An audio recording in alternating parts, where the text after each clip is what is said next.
ಜಾತಿ ಗಣತಿ ಸಿಎಂ ಸಿದ್ದರಾಮಯ್ಯಗೆ ಇದೀಗ ಭಾರಿ ಹಿನ್ನಡೆಯನ್ನ ತಂದುಕೊಡ್ತಾ ಇದೆ. ಪ್ರಬಲ ಸಮುದಾಯಗಳಿಗೆ ಮಣಿದಿದೆ ಇದೀಗ ಕಾಂಗ್ರೆಸ್ ಹೈಕಮಾಂಡ್. ಪ್ರಬಲ ಸಮುದಾಯಗಳಿಗೆ ಇದೀಗ ಕಾಂಗ್ರೆಸ್ ಹೈಕಮಾಂಡ್ ಮಣಿದಿದೆ. ಜಾತಿ ಗಣತಿಗೆ ಸಿಎಂ ಸಿದ್ದರಾಮಯ್ಯಗೆ ಭಾರಿ ಹಿನ್ನಡೆಯಾಗ್ತಾ ಇರುವಂತದ್ದು. ನಿಗದಿತ ಕಾಲಾವಧಿಯೊಳಗೆ ಜಾತಿ ಮರುಗಣತಿಗೆ ಸೂಚನೆಯನ್ನ ಕೊಡಲಾಗಿದೆ. ರಾಜ್ಯದಲ್ಲಿ ಜಾತಿ ಗಣತಿ ಗೊಂದಲ ಮುಗಿಯುವ ಲಕ್ಷಣ ಕಾಣಿಸ್ತಾ ಇಲ್ಲ.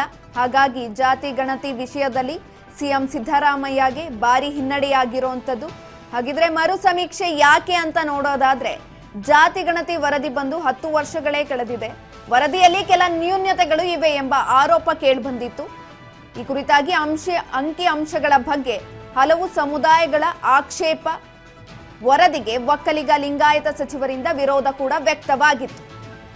ಕಾಂಗ್ರೆಸ್ ಶಾಸಕರು ಹಿರಿಯ ನಾಯಕರಿಂದಲೂ ಕೂಡ ಆಕ್ಷೇಪ ಬಂದಿತ್ತು. ಈ ಹಿನ್ನೆಲೆಯಲ್ಲಿ ಸಂಪುಟ ಸಭೆಯಲ್ಲಿ ಮರು ಸಮೀಕ್ಷೆಗೆ ಸಚಿವರಿಂದ ಆಗ್ರಹಿಸಲಾಗಿದೆ.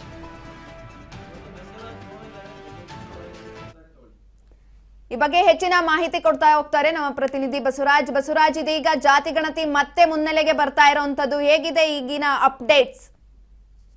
ಸುಕನ್ಯಾ, ಜಾತಿ ಗಣತಿ ವರದಿಯನ್ನ ಅನುಷ್ಠಾನ ಮಾಡಬೇಕು ಅನ್ನುವಂತಹ ನಿಟ್ಟಿನಲ್ಲಿ ಕಾಂಗ್ರೆಸ್ ಸರ್ಕಾರದಲ್ಲಿ ಕೂಡ ಪರ ವಿರೋಧಗಳು ಕೂಡ ವ್ಯಕ್ತವಾಗಿದ್ವು.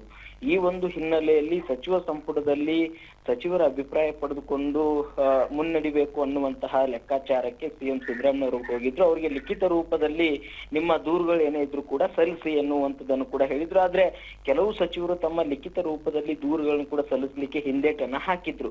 ಹೀಗೆ ವಿಳಂಬ ಆಗಿರ್ತಕ್ಕಂತಹ ಹಿನ್ನೆಲೆಯಲ್ಲಿ ಕಾಂಗ್ರೆಸ್ ಪಕ್ಷದ ಹೈಕಮಾಂಡ್ ನಾಯಕರು ನಿನ್ನೆ ರಾಜ್ಯ ನಾಯಕರ ನಡೆಗೆ ಒಂದಿಷ್ಟು ಆಕ್ರೋಶವನ್ನು ಕೂಡ ವ್ಯಕ್ತಪಡಿಸಿದ್ದಾರೆ ಅನ್ನುವಂಥದ್ದು, ಮತ್ತೆ ತರಾಟೆ ಕೂಡ ತೆಗೆದುಕೊಂಡಿದ್ದಾರೆ ಅನ್ನುವಂತ ಮಾಹಿತಿ ಕೂಡ ಸಿಗ್ತಾ ಇದೆ.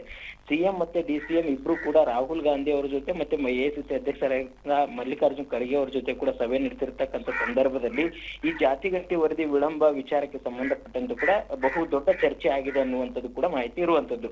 ಒಂದ್ ಕಡೆ ಈಗಾಗಲೇ ಹಿಂದುಳಿದ ವರ್ಗಗಳ ಒಂದ್ ಕಡೆ ಅವರ ಒಂದು ಕೆಂಗನಿ ಕೂಡ ಗುರಿ ಆಗೋದು ಬೇಡ. ಹಾಗಾಗಿ ಜಾತಿ ಗಣತಿ ವರದಿಯನ್ನ ಕೂಡಲೇ ನೀವು ಅನುಷ್ಠಾನ ಮಾಡಬೇಕು ಅನ್ನುವಂಥದ್ದನ್ನು ಕೂಡ ಹೈಕಮಾಂಡ್ ನಾಯಕರು ರಾಜ್ಯ ನಾಯಕರೇ ಸೂಚಿಸಿದ್ದಾರೆ.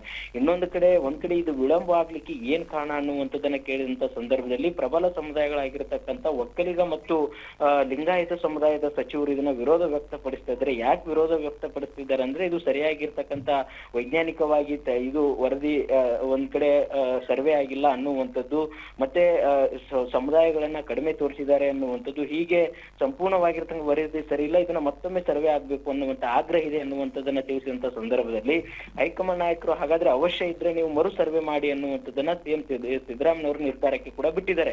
ಅಂದ್ರೆ ಫೈನಲಿ ಈ ಒಂದು ವರದಿಯನ್ನ ನೀವು ಅನುಷ್ಠಾನ ಮಾಡ್ಲೇಬೇಕು. ಯಾಕಂತಂದ್ರೆ ಒಂದ್ ವೇಳೆ ನೀವು ವಿಳಂಬ ಮಾಡಿರ್ತಕ್ಕಂತ ಹಿನ್ನೆಲೆಯಲ್ಲಿ ಇದನ್ನ ಬಿಜೆಪಿಯ ಸರ್ಕಾರ ಇದನ್ನ ಕೇಂದ್ರ ಸರ್ಕಾರ ಇದನ್ನ ಪ್ಲಸ್ ಪಾಯಿಂಟ್ ಆಗಿ ಕ್ರೆಡಿಟ್ ಅನ್ನ ತೆಗೆದುಕೊಳ್ಳಿಕ್ಕೆ ಮುಂದಾಗಿರ್ತಕ್ಕಂಥದ್ದು. ನೀವು ಒಂದ್ ವೇಳೆ ಇಷ್ಟರೊಳಗೆ ನೀವು ಅನುಷ್ಠಾನ ಮಾಡಿದ್ರೆ ಅವರ ಕ್ರೆಡಿಟ್ ತೆಗೆದುಕೊಳ್ತಾ ಇರಲಿಲ್ಲ, ಅವರು ಕೂಡ ಘೋಷಣೆ ಮಾಡ್ತಿರ್ಲಿಲ್ಲ. ಹಾಗಾಗಿ ನಿಮ್ಮ ಒಂದು ವಿಳಂಬದಿಂದ ಕೇಂದ್ರ ಸರ್ಕಾರ ಅದನ್ನ ಬಿಜೆಪಿಯ ಕೇಂದ್ರ ಸರ್ಕಾರ ಅದನ್ನ ಪ್ಲಸ್ ಪಾಯಿಂಟ್ ಆಗಿ ತೆಗೆದುಕೊಳ್ಳುವಂತ ಸಂದರ್ಭ ಕೂಡ ನೀವು ಮಾಡಿಕೊಟ್ಟಂತೆ ಇದೆ. ಹಾಗಾಗಿ ಕೂಡಲೇ ನೀವು ಯಾರೆಲ್ಲ ಅಭಿಪ್ರಾಯ ತೆಗೆದುಕೊಳ್ಬೇಕು, ಏನು ಪರ ವಿರೋಧ ಇದೆ ಅದನ್ನೆಲ್ಲವನ್ನೂ ಕೂಡ ಸಮಸ್ಯೆಯನ್ನ ಬಗೆಹರಿಸಿ ನೀವು ಕಟ್ಟುನಿಟ್ಟಾಗಿ ಜಾತಿ ಗಣತಿ ವರದಿಯನ್ನು ಅನುಷ್ಠಾನ ಮಾಡಬೇಕು. ಯಾಕಂತಂದ್ರೆ ಎಐಸಿಸಿಯ ಪ್ರಣಾಳಿಕೆಯಲ್ಲೂ ಕೂಡ ನಾವು ಜಾತಿ ಗಣತಿ ವರದಿಯನ್ನು ಅನುಷ್ಠಾನ ಮಾಡ್ತೇವೆ ಅನ್ನುವಂಥದ್ದನ್ನು ಕೂಡ ಅದರಲ್ಲಿ ಉಲ್ಲೇಖ ಮಾಡಿರ್ತಕ್ಕಂಥದ್ದು. ಕೊಟ್ಟ ಮಾತಿನಂತೆ ನಾವು ನಡೆದುಕೊಳ್ಬೇಕು ಅನ್ನುವಂಥದ್ದನ್ನು ಕೂಡ ಕಾಂಗ್ರೆಸ್ ಪಕ್ಷದ ಹೈಕಮಾಂಡ್ ನಾಯಕರು ಕೂಡ ರಾಜ್ಯ ನಾಯಕರಿಗೆ ಖಡಕ್ ಆಗಿರ್ತಕ್ಕಂಥ ಸೂಚನೆ ಕೊಟ್ಟಿರ್ತಕ್ಕಂಥ. ಹಾಗಾಗಿ ಸಿಎಂ ಸಿದ್ದರಾಮಯ್ಯವರು ಹೈಕಮಾಂಡ್ ನಾಯಕರ ಸೂಚನೆ ಬೆನ್ನಲ್ಲೇ ನಾಳೆ ಕೂಡ ಒಂದು ವಿಶೇಷ ಸಚಿವ ಸಂಪುಟ ಸಭೆಯನ್ನು ಕೂಡ ಕರೆದಿದ್ದಾರೆ. ಅದರಲ್ಲಿ ಪ್ರಮುಖವಾಗಿ ಹೈಕಮಾಂಡ್ ನಾಯಕರು ಏನೆಲ್ಲ ತಿಳಿಸಿದ್ದಾರೆ, ಏನೆಲ್ಲ ಸೂಚನೆಗಳನ್ನ ಕೊಟ್ಟಿದ್ದಾರೆ, ಅವನ್ನೆಲ್ಲವನ್ನು ಕೂಡ ಸಂಪುಟದ ಸಹೋದ್ಯೋಗಿಗಳ ಜೊತೆ ಚರ್ಚೆ ನಡೆಸಿ ಒಂದು ಬಹುದೊಡ್ಡ ತೀರ್ಮಾನವನ್ನ ಕೈಗೊಳ್ಳುವಂತ ಎಲ್ಲ ಸಾಧ್ಯತೆ ಇದೆ. ಸುಕನ್ಯಾ, ಬಸವರಾಜ್, ಈ ಹಿಂದೆ ಕೂಡ ತೆಲಂಗಾಣದಲ್ಲಿ ಹಳೆಯ ಗಣತಿಗೆ ಹೊಸ ಸರ್ವೆಯನ್ನ ಅಂಕಿ ಅಂಶಗಳನ್ನ ಸೇರ್ಪಡೆ ಮಾಡಿ ಜಾರಿ ಮಾಡಲಾಗಿತ್ತು. ಆದ್ರೆ ಇದೀಗ ಅದೇ ಮಾದರಿಯ ಫಾರ್ಮುಲಾನ ಅನುಸರಿಸ್ತಾರಾ ಅಂತ?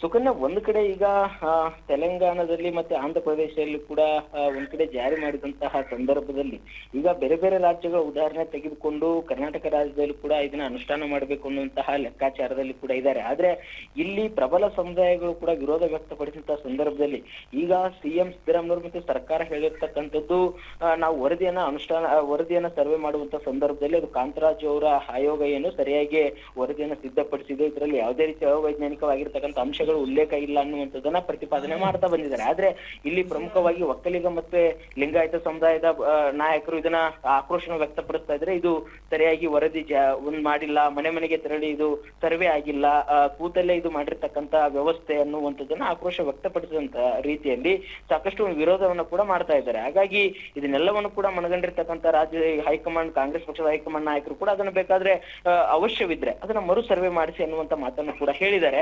ಹಾಗಾಗಿ ಈಗ ರಾಜ್ಯ ಸರ್ಕಾರ ಯಾವ ತೀರ್ಮಾನವನ್ನ ಕೈಗೊಳ್ಳುತ್ತೆ, ಮರು ಸರ್ವೆ ಮಾಡುತ್ತೆ. ಯಾಕಂತಂದ್ರೆ ಪ್ರಬಲ ಸಮುದಾಯಗಳ ವಿರೋಧವನ್ನ ಕಟ್ಟಿಕೊಂಡು ಇದನ್ನ ವರದಿ ಜಾರಿ ಮಾಡುವಂತದ್ದು ಬಹುದೊಡ್ಡ ಸವಾಲಾಗಿ ಕೂಡ ರಾಜ್ಯ ಸರ್ಕಾರಕ್ಕೆ ಪರಿಣಮಿಸಲಿದೆ. ಹಾಗಾಗಿ ಇದನ್ನ ಮರು ಸರ್ವೆ ಮಾಡುವಂತದ್ದು ಎಲ್ಲಾ ಸಾಧ್ಯತೆ ಕೂಡ ಇದೆ. ಇಲ್ಲ ಲಿಂಗಾಯತ ಮತ್ತು ಒಕ್ಕಲಿಗ ಸಮುದಾಯದ ಸಚಿವರ ಮತ್ತೆ ಸಮುದಾಯಗಳ ಪ್ರಮುಖ ನಾಯಕರ ಒಂದು ಅಭಿಪ್ರಾಯ ಪಡೆದುಕೊಂಡು ಸರ್ಕಾರ ಯಾವ ರೀತಿ ನಿರ್ಧಾರ ತೆಗೆದುಕೊಳ್ಳುತ್ತೆ ಅನ್ನುವಂಥದ್ದನ್ನ ನಾವು ಕಾದಷ್ಟು ನೋಡ್ಬೇಕಾಗಿದೆ. ಸುಕನ್ಯಾ. ಓಕೆ ಬಸವರಾಜ್, ಹೆಚ್ಚಿನ ಮಾಹಿತಿಗಾಗಿ ಧನ್ಯವಾದಗಳು. ರಾಜ್ಯದಲ್ಲಿ ಜಾತಿ ಗಣತಿ ಗೊಂದಲ ಮುಗಿಯುವ ಯಾವುದೇ ಲಕ್ಷಣ ಕಾಣ್ತಾ ಇಲ್ಲ. ಇದೀಗ 10 ವರ್ಷಗಳ ಹಳೆಯ ಜಾತಿ ಗಣತಿಗೆ ವರದಿಗೆ ಮರು ಸರ್ವೆಯ ಅಂಕಿಅಂಶ ಸೇರ್ಪಡೆಗೆ ಕಾಂಗ್ರೆಸ್ ಹೈಕಮಾಂಡ್ ಸೂಚನೆಯನ್ನ ಕೊಟ್ಟಿರುವಂತದ್ದು. 60 ರಿಂದ 80 ದಿನದೊಳಗೆ ಮರು ಸಮೀಕ್ಷೆ ಆಗತ್ತೆ. ಹೈಕಮಾಂಡ್ ಮಟ್ಟದಲ್ಲಿ ಈ ಕುರಿತಾಗಿ ಸಿಎಂ ಸಿದ್ದರಾಮಯ್ಯಗೆ ಭಾರೀ ಹಿನ್ನಡೆಯಾಗಿದೆ.